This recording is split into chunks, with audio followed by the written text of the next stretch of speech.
We continue now with our study of Luther and the Reformation. In our last session, we looked initially at some of the steps involved in the Roman Catholic understanding of justification, and in this session, we want to look further at some of the elements involved in that particular view of justification. And in the following lectures, we'll try to see the contrast of the Reformation view of justification vis-a-vis the Roman view. In the 16th century, when this issue, this theological issue, exploded, the Roman Catholic Church gave a response in the middle of the 16th century with the calling of a major ecumenical council at the city of Trento in Italy, and it is called simply the Council of Trent. And the reflections of that council are often discussed by the term tridentine. It sounds like it would be pronounced tridentine, but the normal pronunciation is tridentine. And so when we look to the conciliar statements of the Council of Trent, we get an examination of the official, formal decrees of the Roman Catholic Communion with respect to their doctrine of justification. And before I look at the content of that, just one word. Many people today believe that the Reformation is over and that the decrees of the Council of Trent are not relevant to ecumenical discussions today between Rome and Protestant representatives. And I always have to make the painful reminder to people that the Council of Trent is an ecumenical council carrying all the weight of the infallibility of the Church behind it, and Rome suffers from a kind of theological hemophilia that if you scratch her theologically, she bleeds to death.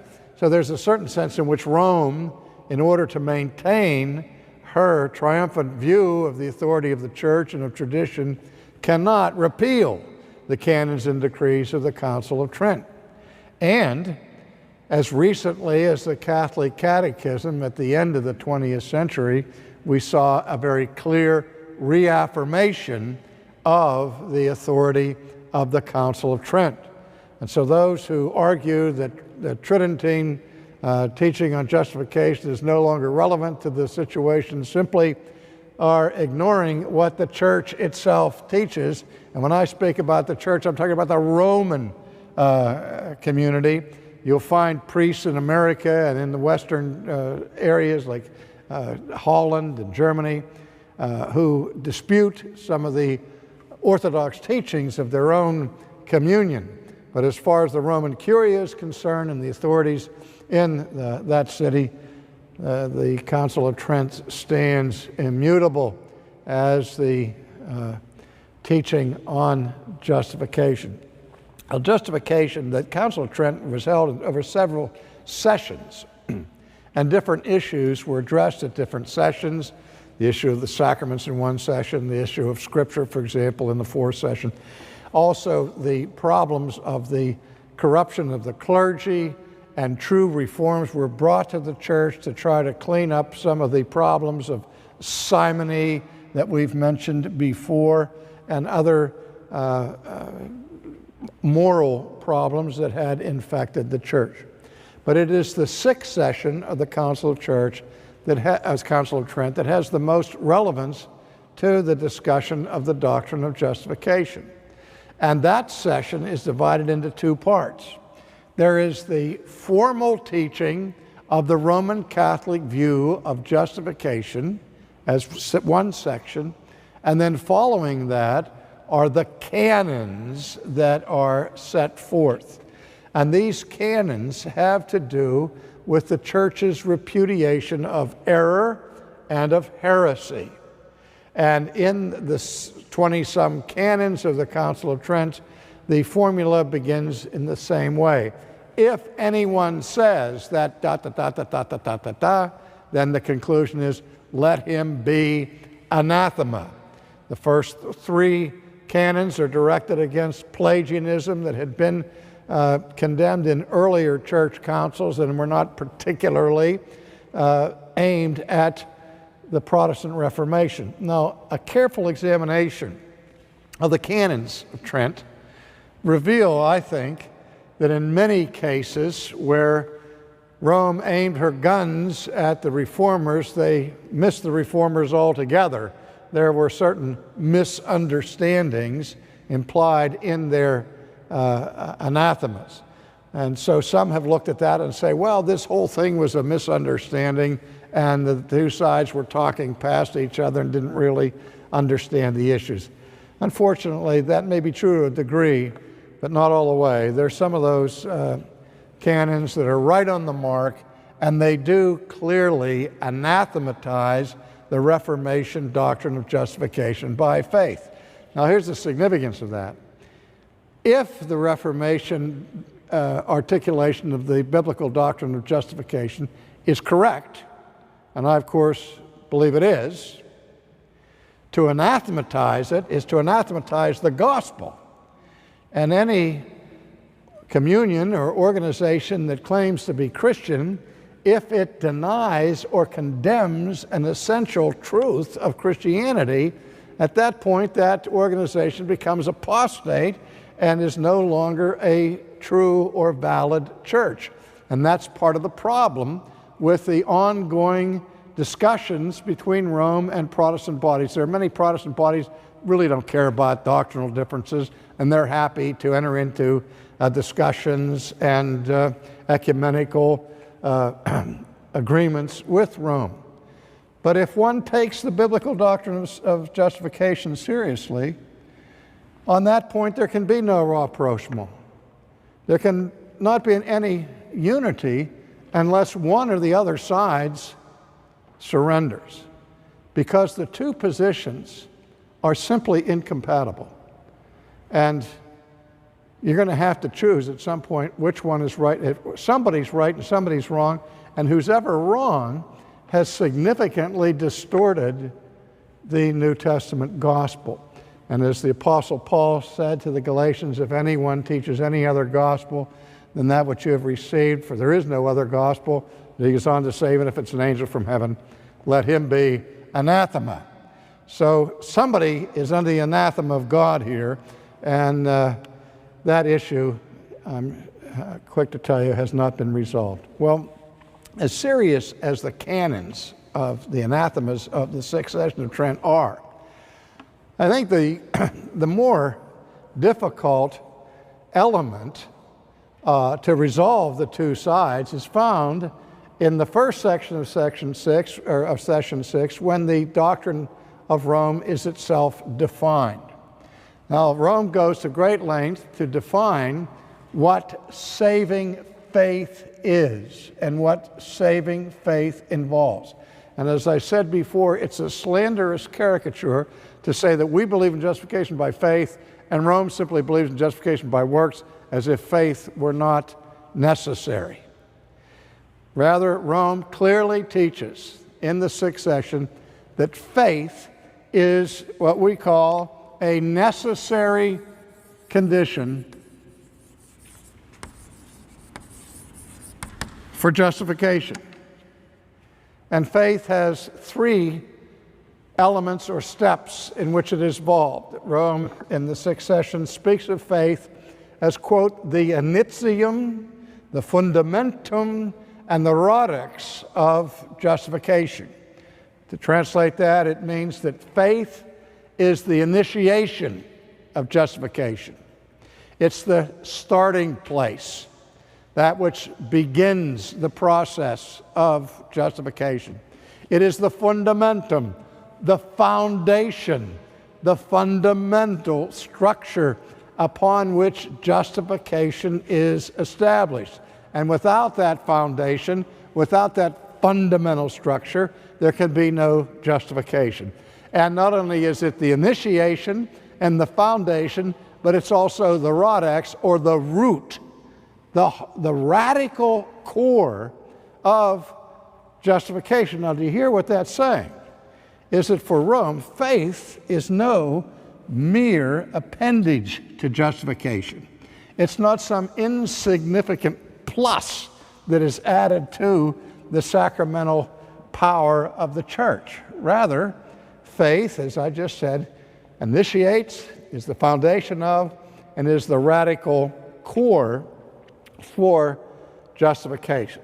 And so it is a necessary condition. That means it's a condition without which justification cannot follow. The difference, however, is that according to Rome, faith is not a sufficient condition.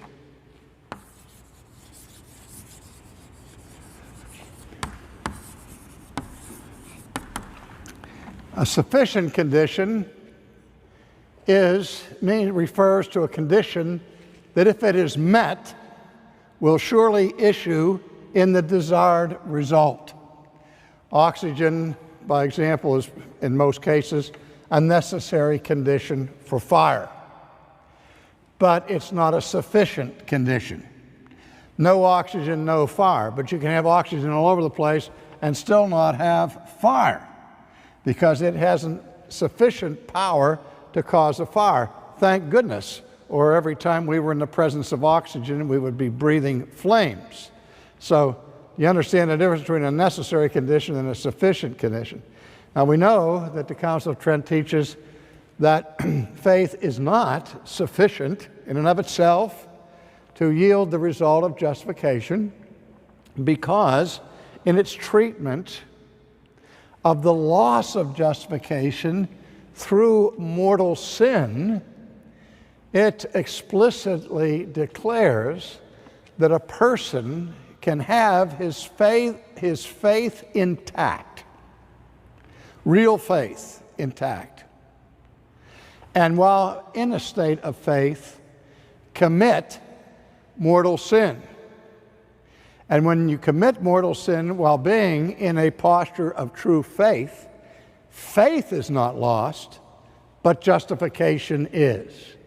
So you clearly see in that instance that one can have what we would call saving faith without justification. You can retain the faith but lose the justification because you have committed mortal sin. The next point we have to look at is how Rome understands what is the instrumental cause of justification. Now, when we speak of things that cause other things, we generally just think of causality in simple, one-dimensional terms. But the Roman Catholic Church distinguishes among several different types of causes. And in this case, this goes back to the medieval synthesis between Roman Catholic theology and the philosophy of the ancient Greek Aristotle.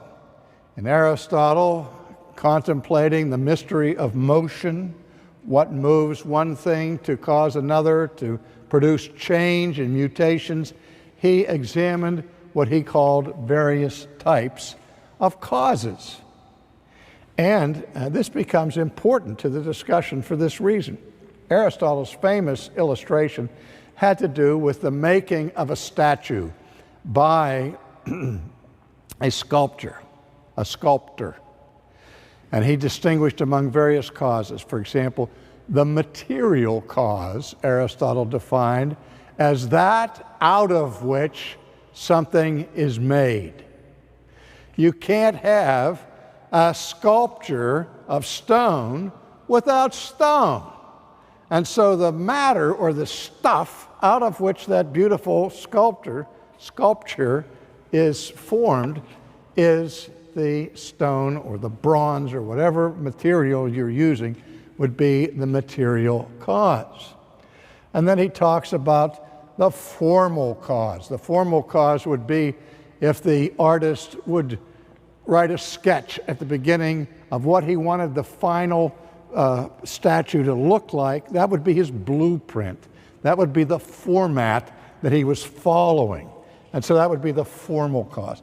The final cause would be the purpose for which the statue was being made. Maybe it was being made to beautify somebody's garden, and that's why the sculptor was hired to make the sculpture. And you went on with the efficient cause. The efficient cause, that which actually brings about the effect of transforming the matter into a beautiful statue, would be the work of the sculptor himself.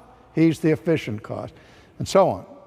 Well, in that process, Aristotle spoke about the instrumental cause, the instrument or the tools that were used to bring about the change. A sculptor doesn't approach that block of granite or of, what's that stuff they used in Italy, marble, and with a picture of what he wanted to see at the end, a David or a Pieta or whatever, and then just simply spoke to the marble and said, be a statue. That wouldn't work too often. Usually the sculptor had to go to the task of taking his chisel, taking his hammer, and begin to chip away at that block of stone in order to shape it into a piece of art. So that the utensils that he used, or the instruments that he used, were called the instrumental cause of bringing the statue into existence. Now, in theological terms, Rome used that kind of metaphor and said that the instrumental cause of justification, the means, the tool that the church uses to bring a person into a state of justified grace, is the sacrament of baptism. And that's where the reformers, and we'll look at that more deeply next week, said no, the sole instrumental cause is faith. Not the sacrament, but the faith that is in the heart of the believer. That's the instrument by which we are linked to the work of Christ for our salvation. So the question of what was the instrumental cause of justification was no small issue at the time. Also, I'd like to point out that in the Roman Catholic view, we call the Roman Catholic view of justification an analytical view.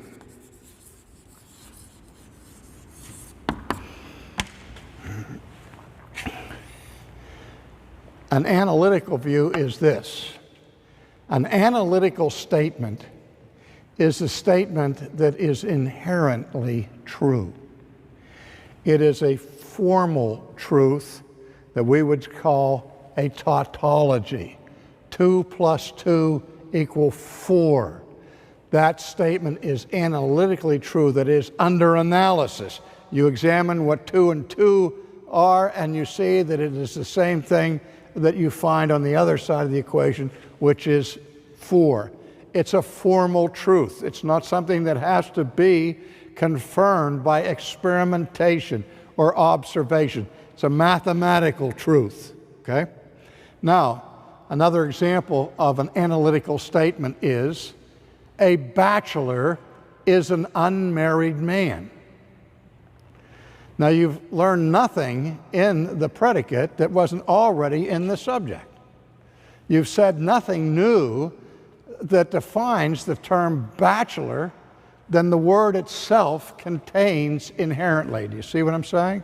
Now, both Protestants and Catholics agree that in the final analysis, no one is justified until or unless God declares that person just.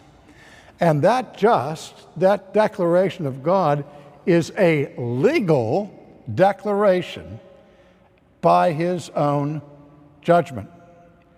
When we say that the Roman view is analytical, that means this, that God will not say that a person is just, will not declare a person legally just, unless or until that person, under analysis, is actually just.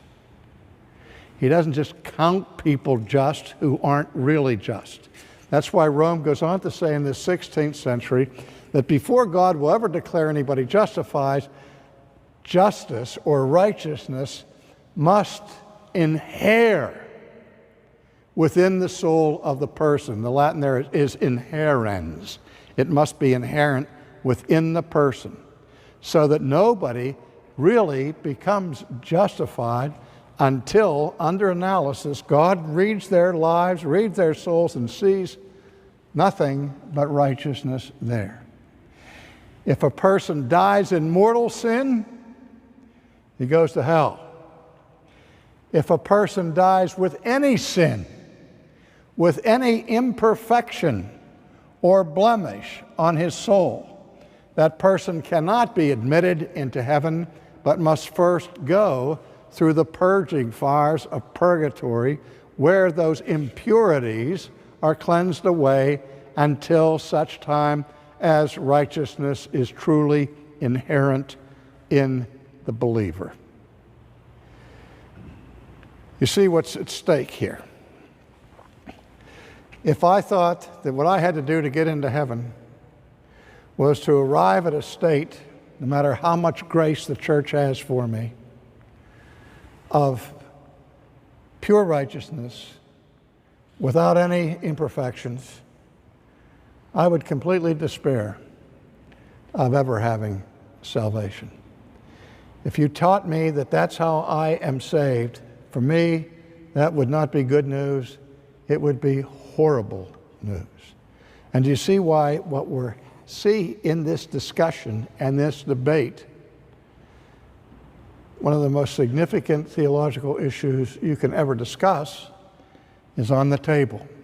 What must I do to be saved? As we will see, God willing, in our next session, what the Reformation was about was affirming the biblical gospel that the moment a person possesses saving faith, they are transformed from the kingdom of darkness into the kingdom of light, are declared to be just on the basis of the righteousness of Christ, and are adopted into the family of God, have their sins in remission, and taken away forever. No purgatory, no second plank of justification. But, as I said, God willing, we'll look at that view in our next time together.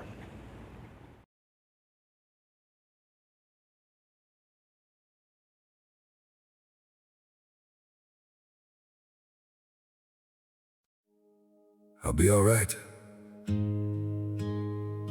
You don't have to stay. If you've already chosen, I won't stand in your way. I can feel it in your distance, in the way you barely speak, like your heart is somewhere else now, somewhere I can't reach. I was trying just to hold us while you slowly slipped away. Now I'm left with all the silence you didn't want to say. Maybe I just held on to something already gone. I'll be fine, you can leave. You don't owe me anything. If your heart has found a way out of what we used to be, I'll be fine, don't look back. I'll survive this empty space.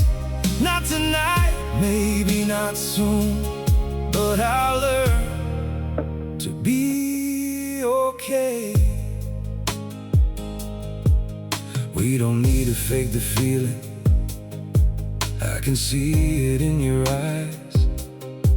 There's no reason left for staying when the love already died. Through the quiet in your voice, I can hear your choice.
I'll be all right.